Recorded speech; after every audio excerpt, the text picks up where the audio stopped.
আলহামদুলিল্লাহি ওয়া কাফা ওয়া সালামু আলা ইবাদিহিল্লাযিনা ইসতাফা আম্মা বাদ। সম্মানিত প্রিয় বন্ধুগণ, এলেম হলো চোখের মেসাল।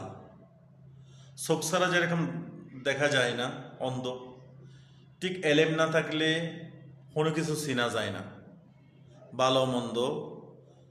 হ্যাঁ, এবং এলেম না থাকলে অন্ধর মতন। এলেমদারকে আর এলেমকে খুবই গুরুত্ব দিতে হবে। হাজার বেএলমি থেকে একজন এলেমদার অনেক ভালো। হাজার এলেমদার থেকে একজন আমলদার অনেক ভালো। হাজার আমলদার থেকে প্রকৃত আল্লাহ তাআলার সন্তুষ্টির উদ্দেশ্যে আমল করার ইখলাসওয়ালার গুরুত্ব অনেক বেশি। এই জন্য এলেমে থাকতে হবে, আমলও থাকতে হবে, ইখলাসও থাকতে হবে। এই তিনটা জিনিস যার ভিতরে পাওয়া যাবে, ওই ব্যক্তি দুনিয়াতে চলার জন্য এবং তার আর কোনো কিছু লাগবে না, এবং তে কোনো কিছুর বাধা, কোনো কিছুর মানেতে ঝামেলাতে পড়বে না।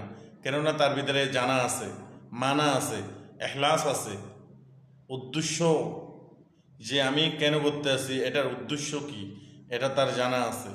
এই জন্য তিনটা জিনিস লাগবে। এক, এলেম লাগবে। দুই, আমল লাগবে। তিন, ইখলাস লাগবে।